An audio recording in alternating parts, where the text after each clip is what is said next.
Good evening. Thank you very much for joining us here on Urban Debate on Mirror Now. I'm Hina Gambhir. Today, I want to begin with what Greek philosopher Plato had said. Democracy is a charming form of government, full of variety and disorder, and dispensing a sort of equality to equals and unequals alike. For a democracy to succeed, this intent for equality needs to touch every citizen, and unequal treatment needs to be interpreted as a setback to democracy. Now, viewers, most of you must have seen or heard about an incident that took place at Ranchi Airport last Saturday. On 7th of May, a family of 3 was subjected to gross discrimination and humiliation by private airline Indigo. The passenger carrier, which boasts of being the leader in the domestic segment with around 48% market share. The family of 3 was supposed to travel from Ranchi to Hyderabad. A teenager with special needs was denied boarding by staff of Indigo Airlines at Ranchi Airport. And the manner in which it was done, on the face of it, can be termed rude, arbitrary, and high-handed. Now, in the last 2 days, 2 statements have been issued by Indigo Airlines. The first statement said, and I quote, "In view of the safety of passengers, a specially abled child could not board the flight with his family as he was in a state of panic." Amidst outrage over social media, a more detailed second statement called the incident unfortunate and the airline's decision the best possible under difficult circumstances. Viewers, the airline today offered sincere regrets along with an electric wheelchair for the boy. DGCA is conducting a probe. 3-member team is going to visit Ranchi as well as Hyderabad to collect evidence, and within a week a report is going to be prepared and then action will be taken. Civil Aviation Minister Jyotiraditya Scindia has assured action and has said there is zero tolerance towards any such behavior. That's being seen as a warning after this incident came to light. Now, all of this is fine. This issue flags serious need for passenger rights. Remember, in 2017, at Delhi Airport, Indigo staff had beaten up a passenger in full public view. And we broke that story first. It's not the first time that something like this has happened with a passenger with special needs. While the aim is to take Hawaii Chappalwala in Hawaii Jahaz, flying for passengers with special needs still remains a nightmare. An affair that defies democratic tenets of ensuring equality. And that's our focus on Urban Debate tonight. Joining us tonight is Sudha Chandran, who is an actor and a well-known Bharatnatyam dancer. Sudha Chandran lost her leg in an accident, managed to return to acting and dancing with a prosthetic limb. But traveling by air isn't that easy. She herself has been inconvenienced many a times while traveling by air. Viewers, I also have with me someone who was an eyewitness, who posted this entire incident on social media. And it was only after her post that we got to know about what really happened. This prompted the regulator to act and the Civil Aviation Minister to respond. Let's welcome Manisha Gupta, founder and CEO, Startup. Manisha and Sudha, thank you very much, both of you, for joining us here on Urban Debate on Mirror Now this evening. We are also joined by Captain Amit Singh, founder, Safety Matters Foundation, Sanat Kaul, former Civil Aviation Joint Secretary, Government of India, and Chairman, International Foundation for Aviation, Aerospace and Drones, Neetu Shukla, former In-Flight Service Director, Kingfisher Airlines. Thank you very much, all of you, for joining us here on Urban Debate on Mirror Now. Manisha, I want to begin the discussion with you, because you're the one who can tell us, you can describe for our viewers what exactly had happened on 7th of May at Ranchi Airport. Sure. Thank you for having me. So that evening, between 7 and 7:45 p.m., the whole scene played out. We were waiting in the terminal and we saw a parent bring in a child who seemed to be a young person living with multiple disabilities on a wheelchair. A short conversation with the father revealed to me that the child had had a distressful drive to the airport because of the heat, and he was just hungry and thirsty, and so he was in discomfort. Now, a child with so many disabilities was expressing his discomfort in ways that may not be similar to how other children express their discomfort, and that actually caught the attention of the Indigo manager.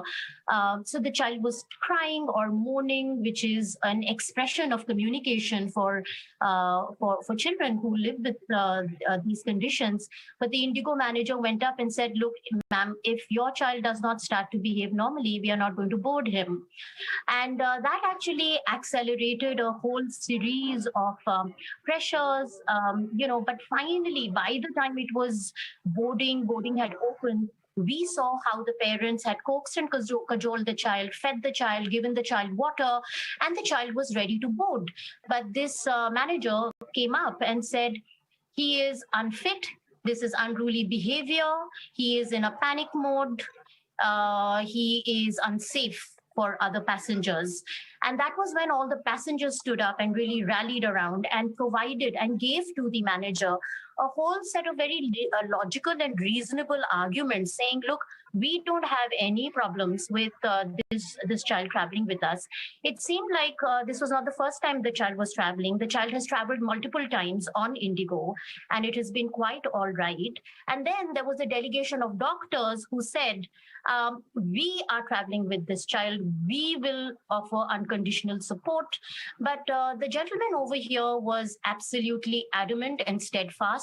He was not willing to listen to parents who were saying, "Look, we got this. We've traveled with the child. He's fine." And all this while, the child had calmed down. He was perhaps just letting out a few sounds, which are sounds of expression and communication. And at one point of time, he actually was completely quiet and sitting on the wheelchair. And this manager of the airline kept pointing out to this kid who was absolutely terror-stricken, saying, "Look at him, he's panicking." But all we could see was a very quiet child. And so passengers started to say, "Sir, you are panicking, he's not." Despite that, despite our pleas, despite our evidence, despite our request to call the manager to confer with the pilot, this gentleman was clearly not in a mood to listen. He was not in a mood to consult. And finally, the plane boarded, just leaving these three stranded. That's what really happened. And there were at least 30, 40 passengers. Important details you have given to us, Manisha. I'm just interrupting you there. So you're telling us that the child was absolutely quiet. You saw actually panic, especially in the staff of Indigo Airlines who were handling this entire situation. Sudha Chandran, do you feel discriminated as well each time you fly? Yeah, this is what in fact, if you remember, it was about 3 or 4 months before when I had taken up this issue where I had to undergo this ordeal, and it has been happening for quite some time. And that is when I had to raise my voice. And see, this is absolutely inhuman, ruthless. And like you rightly said, Modi ji has said, "Hawai chappal wale ko bhi hawai jahaz mein baithne ka adhikar diya jayega." This is the visionary of our Prime Minister. And what are we Indians, what are we doing? Just because a child is specially challenged, you don't give them the permission to board a flight? This inhuman act cannot be pardoned. Never, ever. And let me tell you, nobody is specially challenged. It's nobody's choice. And don't tell me, what was the manager thinking? What is his attitude towards people? I think immediate action has to be taken against that manager. And I'm so happy that our Civil Aviation Minister, Mr. Scindia ji, even that time he intervened immediately. And even this time he has tweeted. But my only humble request to the government is, let's not put it in words. We need action. This person, the interrogation committee has been set up. And if it found that he is guilty, he should be thrown out of this job. Immediate action has to be taken, because now the people are not going to take it lying low. Like she rightly said, she said it so beautifully that all the passengers requested them. I mean, was that manager so inhuman that he could not see all this? And we're talking about a pandemic where we said we will be Yes, better those are human beings after the COVID. But I'm sorry, these are only words. It is not there in act. It's not there in deeds. We are getting worse day by day. We are becoming yes. barbaric. This is pathetic.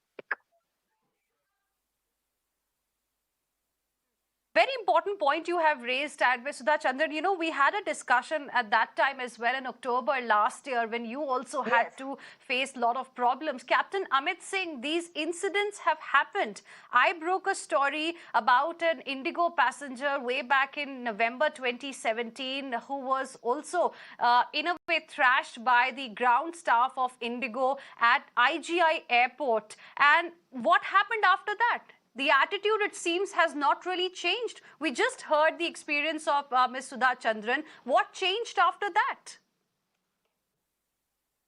It is about the culture prevailing in the organization and what standards you set forth. So it is not only about the manager who's at the scene handling, but it is how he has been trained and what he has seen or he has heard from the top. It always percolates from the top. The philosophy of the organization or the airline is pretty clear: affordable fares, on-time performance, and then comes the passengers. So they cannot compromise with on-time performance is what everybody knows or what has been drilled into. If you look at the regulations are very clear. We have a right to freedom, right to movement as per the Constitution, right to life and personal liberty. Then comes the Act for the disabled and people with reduced mobility, 2016, from which the DGCA has made regulations. Now, regulations look at facilitating their travel, not hindering their travel. It starts off with no person shall be denied carriage. And secondly, once the person arrives at the airport, it is the job of the airline to facilitate their travel, seamless travel from the airport terminal to the aircraft. Now, there are certain conditions of carriage. If you look at certain conditions of carriage, once you buy a ticket, you obviously sign certain declarations under the conditions of carriage. And for people with disability or reduced mobility, it is incumbent upon the airline to make them aware of these. And the rule is very clear that in case of any refusal to carry, it is upon the airline to give it in writing, the reasons for the refusal. Were they due to the flight safety? Apparently, what we have heard is this child could have been a flight safety hazard. It is unbelievable that a teenager, a disabled person on a wheelchair can be termed as a flight safety hazard. So unless it is a flight safety issue, nobody should be denied carriage. There were assistants, their parents were assistants, there were doctors who could have helped the child in case things went out of control in air, subdued or sedated. So these are the conditions in the acts, in the regulations. And lastly, DGCA has no authority to investigate these things. The card very clearly says there is a grievance system, redressal system, which is that the airline has to have a nodal officer and an appellate authority, which in a specified time will give a report of what happened. If the person is not convinced, then there is another authority, which is the Chief Commissioner of Persons with Disabilities. So DGCA has no authority to investigate. They don't have the expertise, nor are they the right people. If they come out with a report, then civil aviation may take, but it is upon another authority which protects their rights and interests. So we should let the machinery function, not intervene and show that we're doing a good job. Now, it is good that the minister has tweeted, but one must also remember that the Constitution guarantees you something, certain rights under Article 21 and 19. So it is upon the minister and the ministry to make sure that people traveling are aware of these rights. It is all about education. Educate people of their rights. There is a charter of rights which is hidden somewhere in the website, which people don't know. When there is denied carriage or the flight is delayed, passengers are inconvenienced, there are certain rights which they should know, which should be advertised in bold in public spaces, but it is always hidden somewhere. for people to dig up and find. If they don't find, then it is basically take what you get. That is the attitude. Right. Very important points you have raised, and of course passengers also need to know about their own rights. Mr. Sanat Kaul, Sudha Chandran I think also wanted to come in. Yes, Ms. Chandran, go ahead, make your point. See, there are, like Captain rightly said, see, we passengers know about our rights, but my point is people on the top level form the rules, but are these rules and regulations taught to the people on the ground level? The ground reality is different. The point is that the top level, top brass have got all the rules and regulations set. But then when we actually go into reality, like when I cross over for a security check, it's a ground reality which I face. And then, you know, you are told कि नहीं ऐसा कुछ है नहीं, ऐसा हमने कुछ पढ़ा नहीं. So first, I think it's very important to educate the entire system, right from the top to the bottom. They should be aware of how they should treat the passengers. And this is what I said. I had asked for a dignified frisking at the airports or any other public places. Because once the dignity is lost, it's lost forever. Like Captain rightly said, we have a right to freedom of expression and movement. Nobody can deny that. Nobody can deny that. Like Mr. Sanat Kaul, I travel. Well, absolutely. Yeah. Sorry. Yep. Absolutely. Unless, of course, there is a valid reason. What was the reason here is what we are now trying to understand. Mr. Sanat Kaul, what are the rules, according to you, the manager invoked on 7th of May at Ranchi Airport to deny boarding permission to this child, to this teenager with special needs? Okay, I think it's very unfortunate what happened, and it should not happen. When you ask me for the rules, well, I can only see there are two rules. One is the passenger charter, which definitely provides for all the facilitation for challenge or people like this young man. But the other is what is known as the disruptive passenger. Now, disruptive passenger, he does not definitely fall into this at all. And disruptive passenger is a category which is where they have even, blacklisted certain individuals from traveling in that airline who have created problems earlier. And we've had cases like that earlier. But this does not fall into that category at all. So I don't know on what basis they have made this statement that the other passengers will be disturbed. There was and under what rule they have made it, and the insensitivity of the local manager is definitely very much there. So that, according to me, the only category under which this case can fall is under the disruptive passenger category, and it does not at all belong in that category. That's the rule I feel absolutely has been followed. Yeah. Neetu Shukla, you understand how an airline really operates, what happens at the airport when passengers arrive before the boarding. Do you think a person with special needs can be considered a disruptive passenger who can be denied boarding in this manner? You heard Manisha Gupta. She was there at the airport. She witnessed everything. And she told us that, the child was absolutely quiet.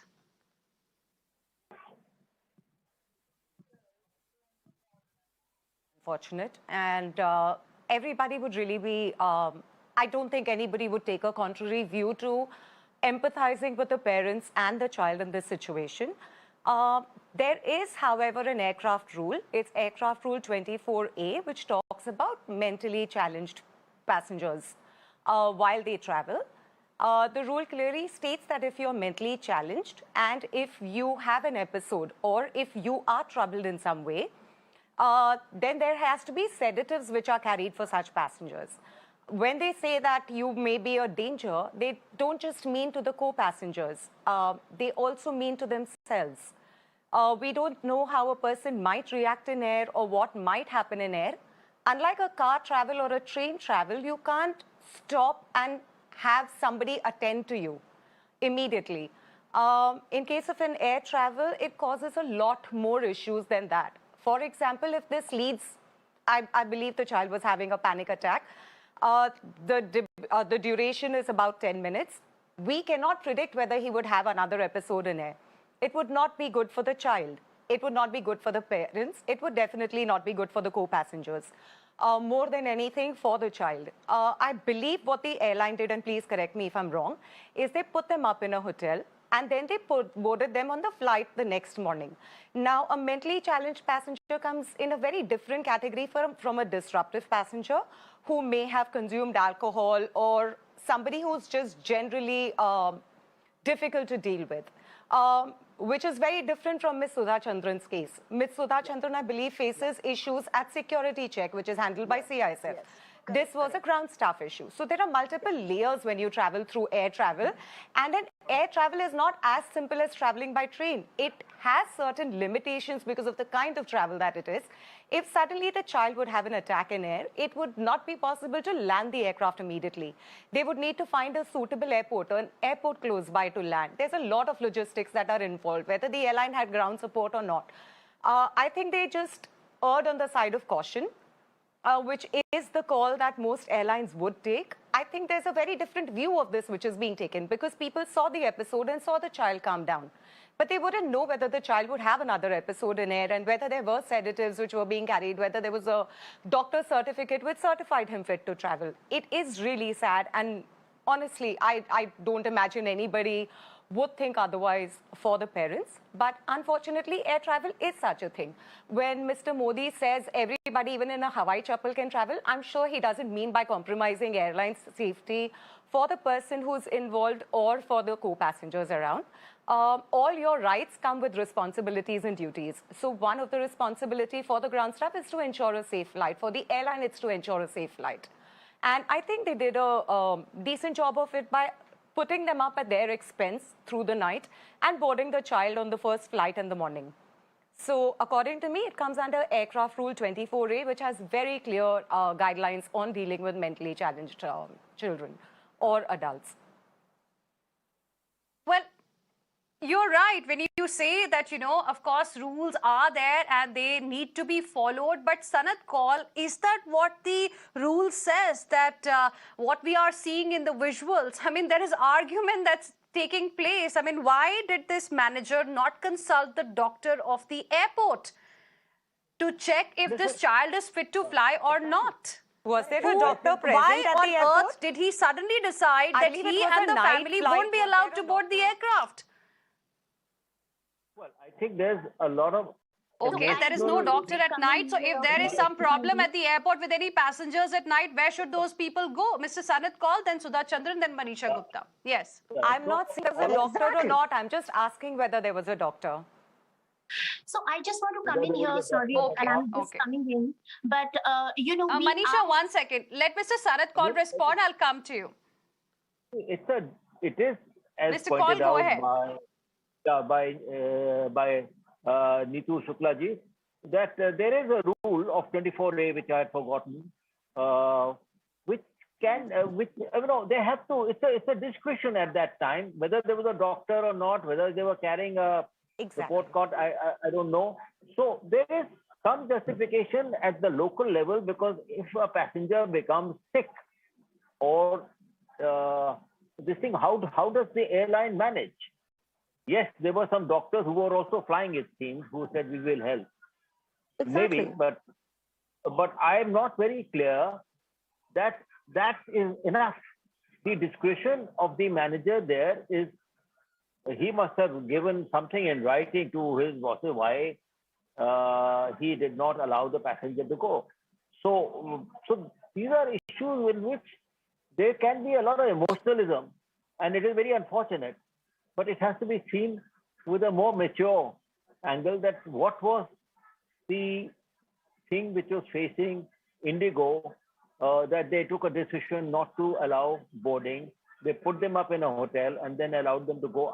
We need to know all that before we take a decision on this subject. But But as I said, Sudha Chandran wants to come in. In the visuals, we can't see compassion, which the airline should have shown. Exactly. That's what I'm trying to say. Exactly. See, my point is, if there is a rule, then why are the passengers not informed of it beforehand? See, when you are issuing a boarding card, and you are, like you rightly said, there is a human side to the whole thing. See, the manager Actually, could have been a little more compassionate.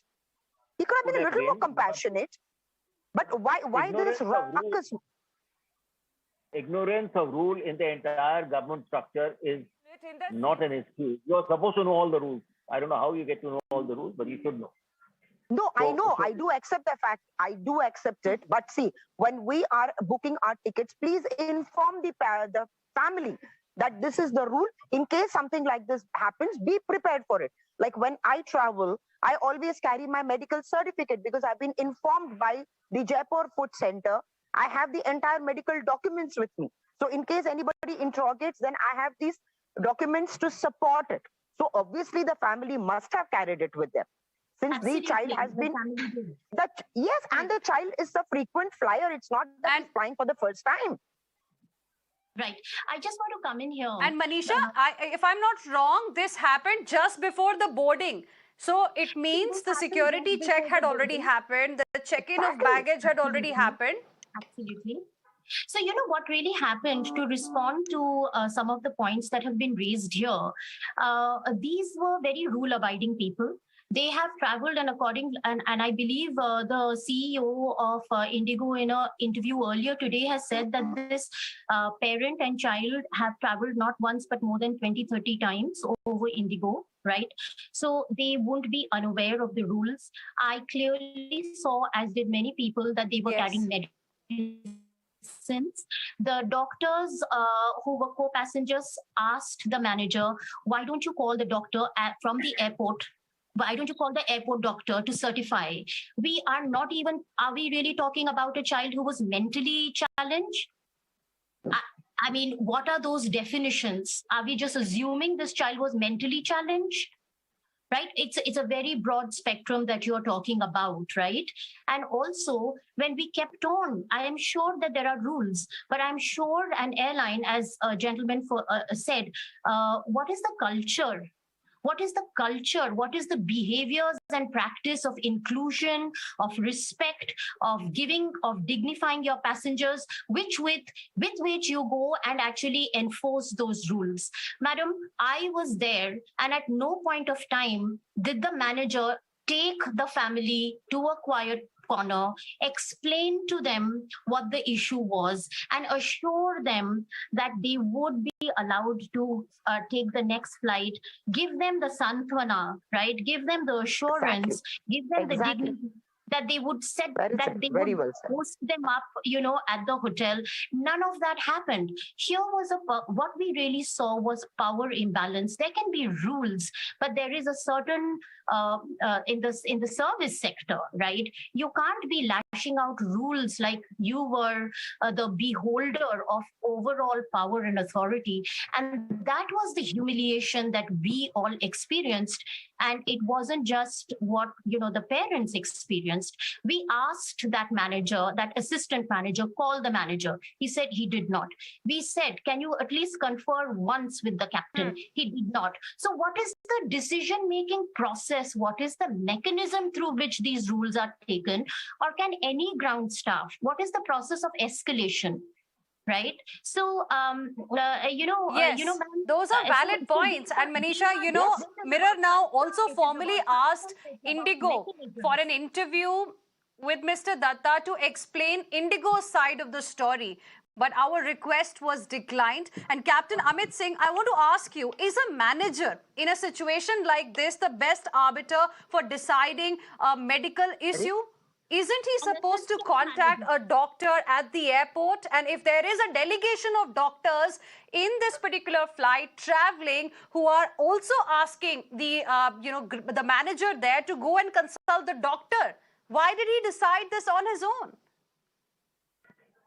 Like I said in the beginning, I'm not sure about the kind of disability, but the regulation is very clear that when the person arrives at the airport, it is the airline's responsibility to ensure seamless travel and provide all kind of assistance to the person. Now, if at the time of check-in, the people or the manager had a look, they ought to have a look when somebody checks in and they already have assigned while purchasing a ticket that there is a issue with the person with the mobility or whatever disability, then it is incumbent upon the airline to have a look and ask for any assistance if required. So that was not done. Had it been done, this issue would not have snowballed into a big issue. It would have been handled at that time. That is a doctor required? Is the child panicking? So it would have been addressed there. Let's call a doctor. Let's let the doctor decide. Are they carrying a medical certificate? Now, the Rule 24, which is being quoted, is about mental disorders and epilepsy. So I don't know if this was exactly relevant here or applicable in this case. So we should not jump to conclusions. And even if Rule 24 is applicable, then there are provisions. So no rule basically debars a person unless there is an issue of safety or security. Clearly, there was none here. There were doctors on board. Any registered medical practitioner can give a certificate. Need not be any specialist. So there were doctors on board who were vouching. There were passengers who were saying that we are not being inconvenienced. So there is an issue. Rule 24 talks about safety of the aircraft and the occupants. So Rule 24 clearly is not applicable here, or could have been basically facilitated. The whole purpose of making regulation is to facilitate travel, not to make things difficult or inconvenient for people. Quite so that is where the regulation comes from. You have to look at the source. The person, the manager, is basically looking at the person in front of him, and basically he is not able to take a call. He's always, if you can see the visuals, he is talking to somebody. So the scene, what he's describing, it is like Chinese whispers. You never know what kind of scene he has described to his managers, who for some reason have decided not to come to the scene. So it is said that service industry has to bend backwards to please the customer. We are in a service industry, the airline per se. So they have to understand that culture, service culture, is basically to help people travel. So it is not a benevolence or a benevolent thing that an electric wheelchair, to be precise, has been offered to purchase. So it has not been given. They have offered. And as per regulations, denied travel, they have to be given everything in writing, and they have to put them up in a hotel. So it is again not out of benevolence that they have to do. It is from the regulation point of view. So the airline has defaulted from the beginning, from the step one.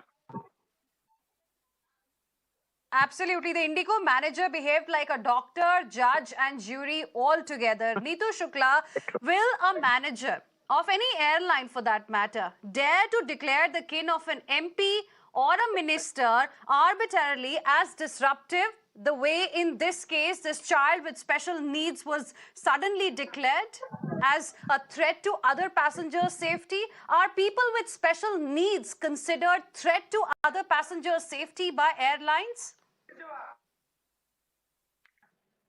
Not talking about this particular case because we do not have all the details like we've just discussed. We don't know whether the child was mentally disabled. We don't know what was the chain of authority that was followed for the manager to take the call. There has been a debate about whether or not he spoke to people. He should have ideally consulted a doctor at the airport. That was clearly not done, which is a big no-no for the airline. But according to the head of Indigo and the parents, the child is a frequent traveler. He's traveled earlier, which means it's not that the airline denies boarding to the child every time. It's only because of the episode that the child had before the flight that this call was probably taken in terms of his safety. We still do not have the details. Like, I'm hearing everybody talk and everybody is talking on suppositions and we're talking on emotions. Rule 24A, like the gentleman was saying, clearly talks about mentally disabled people. So if we don't know whether or not the child was, that we can't really have this debate without all the facts. So keeping the facts in mind, if the child was allowed to travel earlier, obviously the airline did not have anything against such people traveling. And being in aviation for 19 years, I've seen a lot of mentally challenged people travel, and by and large, they're absolutely okay. But like I said, because it could probably endanger the safety of the child itself, the airline may have taken a call to not allow the child to fly. This entire debate, like I'm saying, is on suppositions. Until we don't have the clear facts, we're talking on emotions, either based with facts or knowledge of what happens in an aircraft. Because in an aircraft, at the end of the day, it would be the crew who would have to handle the child and the doctors, which were fortunately there. In this case, we don't know whether or not they had sedatives, because the rule also states that such children would need. So let's ask Manisha, because she was present there. She was present at the airport when this entire incident took place. Manisha, was a doctor consulted? Did a doctor come and examine the child? No, in fact, there was a doctor who said, I am ready to certify. Let me certify. I am giving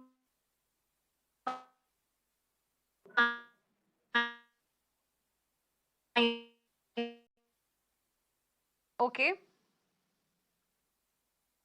Okay, I think there's some problem with the connection out there. We'll try and reconnect. But Mr. Sanat Kaul, if there was a doctor who was ready to certify, there was a delegation of doctors, we are being told, were also traveling in this particular flight, then why, would the airline's manager on his own decide to not allow this child to board the flight?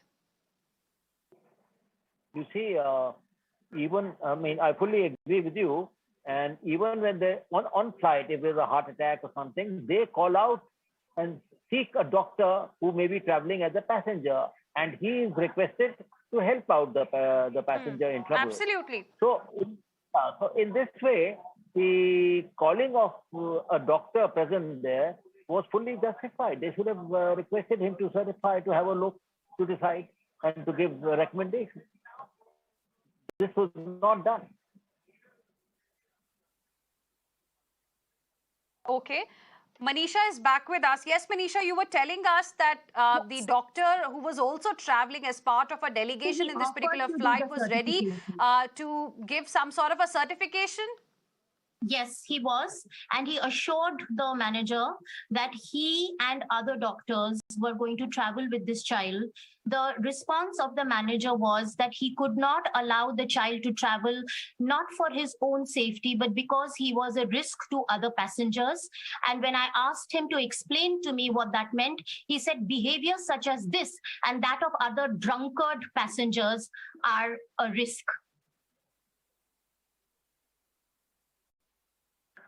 That's shocking. Yes. Captain, behavior such as this and those of drunkard passengers, can somebody with special needs be put in the same category as those of unruly passengers? It's shocking. This was what the communication was. So it's all very good, right? If they had said it Captain is a Amit Singh. So if we talk about unruly passengers, we are going into an entirely different area. It is unruly passengers. No, here I'm trying to understand from you, Captain Amit Singh, as Manisha was telling us, why was this child denied boarding? Because he was considered a safety risk. He was considered a threat to other passengers' safety. And the kind of information that Manisha is providing us seems to suggest that, he was considered just like any other disruptive passenger who we, normally call as unruly passenger in aviation terms. Can a passenger with special needs be considered an unruly passenger is what I'm trying to understand. Certainly not. Let me explain. Unruly passenger is basically under the Tokyo Convention, wherein offenses are committed on board an aircraft. It relates to hijacking and other like physically abusive passengers, those kinds. So you're going into an entirely different realm, different extreme. And this teenager is kind of, you cannot imagine a person doing an unsafe act on board. It can be an anxiety attack. Anybody could have. There are people who are suffering depression who are traveling people with hypertension who are traveling, people who take pills for blood pressure, they're traveling. Anybody could go off the handle. So aviation works on probability of occurrence. So it is about the risk you are planning to take. Aviation there is nothing called zero risk. So there is certain amount of risk in aviation. Here, the regulation controls it. That if you have a doctor who is willing to certify, then the risk is controlled automatically. That is how you look at it from the safety point of view. Clearly, the safety angle is not conveyed to the manager, or the training is deficient. So the service standards and training of the personnel, their knowledge of the regulation and the safety culture in the organization, that is to be questioned rather than pinning the blame on one person as the manager. But it is about the organization's culture. We cannot take it to, it is like the sedation charges being put on people. So you cannot stand up Absolutely. one fine day and on a 12-year-old, you can file a FIR for breaking somebody's glass. It is equivalent to that. So if people Neetu, are willing to vouch, bracketing a child with special needs with drunkards, this is disgusting. Even if the manager there thought that, the child can't travel at that point in time, he could have shown a bit of compassion instead of bracketing him with drunkards and trying to suggest that, he's a threat like unruly passengers for their safety.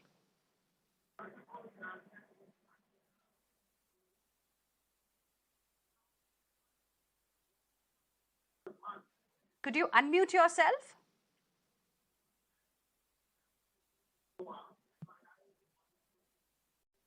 Okay.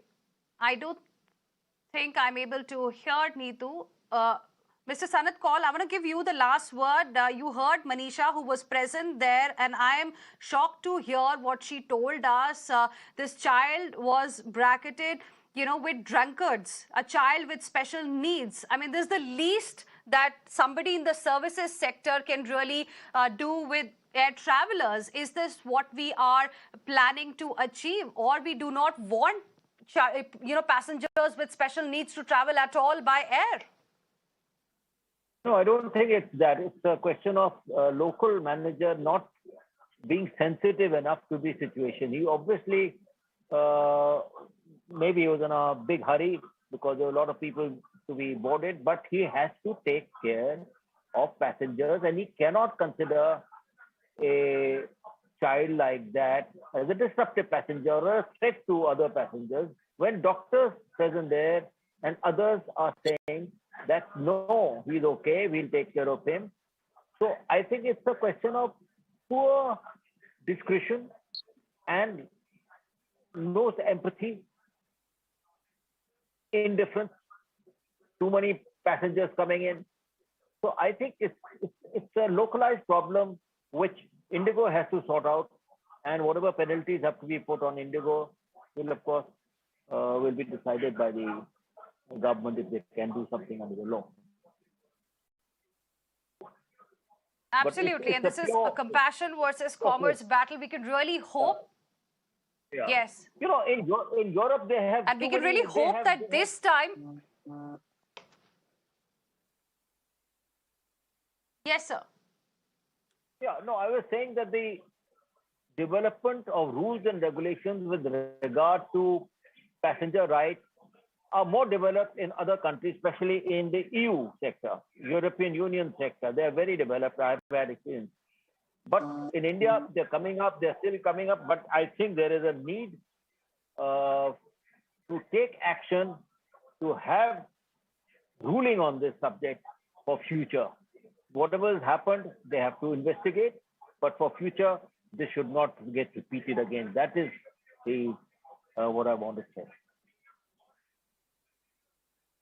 Well, absolutely. And we can really hope that this time action will be taken against those people who are responsible, and these will not be mere words that we have heard from DGCA and from Minister of Civil Aviation. We can really hope that this does not happen again. I appreciate all of you. Thank you very much for joining us here on Urban Debate on Mirror Now this evening. We'll be tracking this very, very closely.